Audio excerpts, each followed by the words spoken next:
네, 남과 북 중에 누가 더 중요한지 판단하라. 윤석열 대통령이 러시아에 공개적인 경고장을 날렸습니다.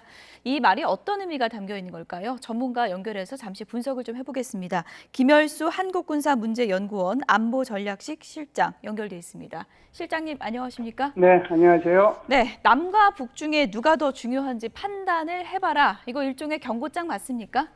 네, 그렇죠. 지금 한국과 러시아의 말싸움이 두 번째 라운드로 접어들었다고 보는데요.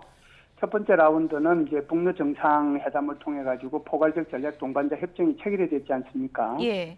그래서 이것이 이제 1961년도에 상호방위 조약, 북한과 러시아 간에 상호방위 조약에 버금가는 그런 협정을 체결했단 말이죠. 그러니까 그때 당시에 이제 우리 한국의 국가안보실장이 우크라이나에 비살상 무기 제공하는 것은 재검토하겠다 이렇게 이제 한 것이 첫 번째 라운드의 한국과 러시아의 말싸움이라고 보고요. 예. 물론 이제 그때 그 북한을 방문하고 난 뒤에 베트남을 방문한 푸틴이 살상 무기를 한국이 제공하면 이건 아주 큰 실추가 될 거라고 그랬거든요. 그런데 이제 지금 질문하신 것처럼 대통령께서 나토 정상회의 참석하기 전에 로이터와의 그 서면 인터뷰를 통해 가지고 지금 러시아에 대한 경고를 한 거죠. 남북한 중에서 어느 쪽이 더 중요하고 필요한 존재인지 그 러시아가 판단해라라고 한 건데 이게 이제 해석을 이제 해볼 필요가 있지 않겠어요? 저는 뭐 두 가지라고 봅니다. 하나는 한국과 러시아의 관계의 향배는 러시아의 태도에 달려 있다. 그러니까 북한과의 군사적 밀착이나 첨단 군사기술 이전하지 마라라고 하는 이런 경고가 하나 있고요.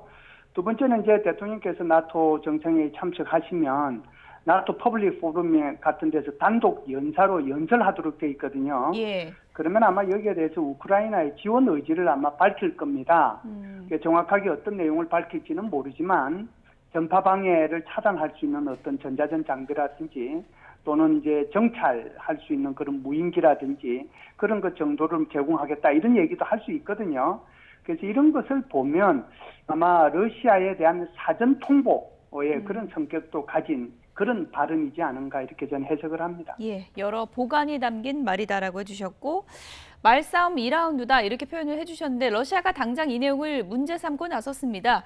어느 쪽이 중요한지 판단하라 이런 접근 방식 자체가 문제다, 반대한다 이렇게 밝혔는데 이건 어떤 속내인가요? 예, 크레민궁 대변인이 그렇게 얘기를 했죠. 그래서 남북 한중에 택일하라는 것에 동의하지 않는다라고 얘기를 했는데 예. 그러면서 이런 얘기를 덧붙였어요. 한국이 대러시아 제재에 동참하고 있기 때문에 그래서 관계가 개선 안 되는 거 아니냐. 오히려 책임을 우리한테 돌렸단 말이죠. 예. 그래서 대러시아 제재를 풀어라라고 하는 그런 압박의 그런 측면이 하나 있고요. 두 번째 측면은 한국이 우크라이나에 만일 살상 무기를 제공하면 북한과 더 밀착하겠다 이런 이제 경고로 보이기도 합니다. 그래서 러시아 입장에서는 남북한과 동시에 잘 지내고 싶은데 오히려 한국한테 더 책임을 넘기는 그런 발언을 했다라고 봅니다. 네, 진짜 속내는 어떤 걸까요? 남북 중에 누가 더 중요한지 판단해라 하면 남북 다 놓치고 싶지 않다 이런 속내일까요? 그것이 이제 핵심이긴 한데요. 사실은 이제 24년 만에 푸틴 대통령이 그 북한을 방북했잖아요. 예. 사실상 24년 동안 러시아와 북한 간에 주고받을 일이 아무것도 없었어요. 그 이제 우크라이나 전쟁이 있었기 때문에 북한을 필요로 했던 거죠. 제가 볼 때는 러시아가 북한을 필요로 하는 것은 우크라이나 전쟁 기간 동안일 거라고 생각을 합니다. 예. 그렇기 때문에 러시아 입장에서도 계속해서 발언의 수위를 조절하고 있지 않은가 이렇게 봐요.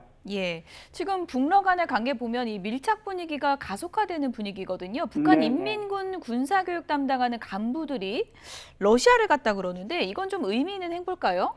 예, 거기 지금 포괄적 전략 동반자 협정 제8조를 보면 그 양국의 방위 능력 강화를 목적으로 해서 공동 조치를 취하기 위해서 제도를 발전시켜야 된다. 뭐 이런 내용이 나와 있는데 예. 이것의 일환으로 지금 말씀하신 것처럼 김일성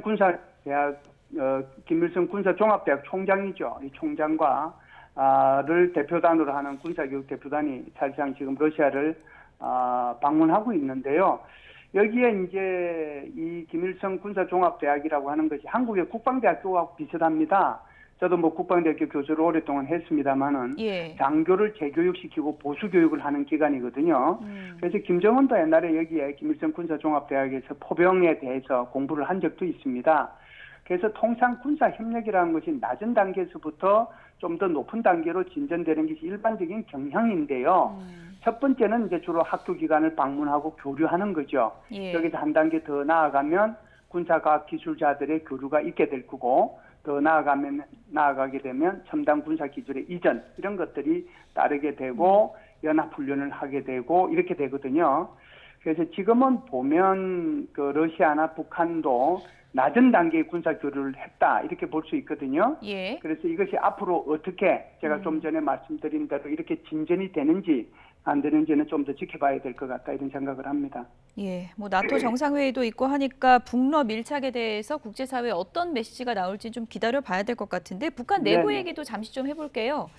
대남 강경 메시지 이어가는 김여정 부부장이요. 이번에는 윤석열 대통령을 향해서 이런 언급을 했습니다. 탄핵소추안 발의를 요구하는 국민청원이 100만 명을 넘었다. 이렇게 하면서 윤석열 정부를 직접적으로 저격을 했는데 이렇게 내밀한 정치 사안을 구체적으로 언급한 건 좀 이례적인 것 같긴 한데 어떻게 보십니까? 상당히 내정 간섭을 한 거죠. 김여정이가 이제 담화를 할 때 통상 이제 조선중앙통신을 통해서 담화를 발표하잖아요. 조선중앙통신은 북한 주민들이 안 보는 거거든요. 그런데 노동신문에 이걸 공개했다라고 하는 것은 북한 주민들이 봐라라고 하는 것을 의도적으로 생각을 하고 노동신문에다가 이걸 발표했다라고 생각을 합니다. 예. 그 핵심은 이렇다고 봐요. 지금 한국 내부가 좀 혼란스럽다라고 하는 것을 선전을 하면서 윤 정부가 이런 이제 혼란스러움을 만회하기 위해서 훈련을 하고 한미일 또 훈련도 하고 오히려 도발을 하고 있다. 이렇게 그 책임을 한국한테 돌리고 있다. 이렇게 보는 거고요. 예. 두 번째는 이제 이렇게 얘기하는 것은 남남 갈등을 일으킬 목적이 있겠죠. 그리고 이제 세 번째는 아무래도 북한 주민들한테 이런 것들을 알려줌으로 인해서 오히려 적개심을 고취하는데 그 목적이 있지 않는가 이렇게 생각을 합니다. 그래서 김여정의 담화에 대해서는 뭐 특별히 얘기할 건 없는데 예. 내정 간섭할 일이 아니라 북한 주민들 생활 좀 향상시키고 인권 개선하는데 오히려 더 노력을 해야 북한이 되지 않겠는가 이런 생각을 개인적으로 합니다. 예. 내부적으로는 지금 뭐 내부 단속을 강화하는 분위기입니다. 김일성 주석 30주기를 맞아서 추모 열기 띄우고 김정은의 단독 우상화 작업에 속도를 내고 있는데 이게 선대랑 비교했을 때 속도가 좀 빠른 건가요? 그렇죠. 사실상 김정은의 이 우상화는 뭐 본격적으로 올해 4월 달부터 시작됐다라고 보거든요. 네. 자기 할아버지 생일이 이제 4월 15일 날 이걸 이제 과거에는 태양절로 이렇게 해왔잖아요. 그런데 이것을 이제 4월의 명절 또는 4.15 이런 식으로 해서 좀 격화를 시켰고요. 그 다음에 두 번째는 5월 달에 노동당 당 간부 학교 개교식이 있었는데 여기에 이제 김일성, 김정일 초상화와 함께 김정일의 초상화도 걸렸단 말이죠. 그리고 이제 세 번째는 지난달 말에 시작한 노동당 중앙위원회 전원회의에서 간부들이 전부 다 김정은 배지만 달고 나왔거든요. 예. 그리고 이제 지금 말씀하신 것처럼 어제가 김일성 죽은 지 이제 30주기 되는데 그 30주기에 대한 것들 추모하는 것도 있었지만 김정은 찬양도 있었단 말이죠. 예. 그래서 이런 내용들을 보면 아마 김정은의 단독 우상화가 이제는 본격적으로 시작이 돼서 앞으로 헌법 개정을 통해 가지고 이 내용도 좀 들어가고 그리고 이제 당정군뿐만 아니라 우리 어린 아이들한테도 북한의 어린 아이들한테도 이런 우상화에 대한 교육 이런 것들이 본격적으로 실시되지 않겠는가 이런 생각을 합니다. 끝으로 이런 움직임도 좀 보겠습니다. 상반기 결산 전원회의에서 핵심 보직의 여성 간부를 임명했다고 하거든요.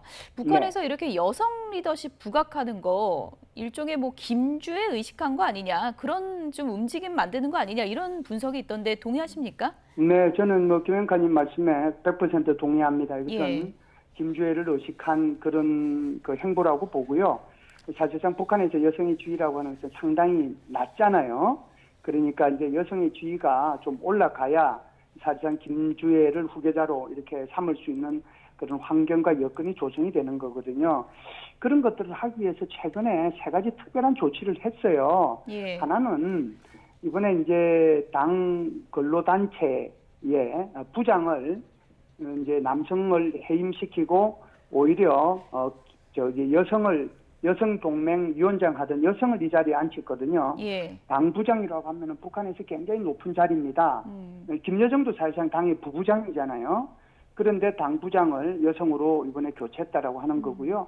두 번째는 이제 북한에서 뭐 선전물이 굉장히 많은데 그 중에 이제 월간지 금수강산이라고 하는 게 있습니다. 예. 여기에 이제 북한의 대의원들, 그 중에서 여성 대의원 3명을 이제 중점적으로 부각을 시켜서 이들이 어떤 활동을 해왔는지, 그리고 우리가 왜 이들을 존경해야 되는지 하는 것들을 구체적으로 이걸 여기다 실었거든요. 이것은 이제 여성을 띄우기 위한 거다라고 보고, 또 이제 최근에 보면 뭐 우리 앵커님도 보셨겠지만 북한 여성들이 맥주도 마시고 예. 골프 치는 것도 그 화면을 통해서 보셨잖아요. 그래서 이걸 보면 여성의 지위 향상이 필요하다. 예. 그래서 여성도 후계자가 될 수 있다. 김주애를 의식한 세뇌 교육의 일환이라고 봅니다. 네. 김주애가 후계자가 맞나 이런저런 분석이 있는데 분위기만 보면은 좀 굳어져가는 게 아닌가 그런 생각도 드네요. 오늘도 네. 친절한 분석 감사드립니다. 김열수 한국군사문제연구원 안보전략실 실장이었습니다. 고맙습니다. 감사합니다.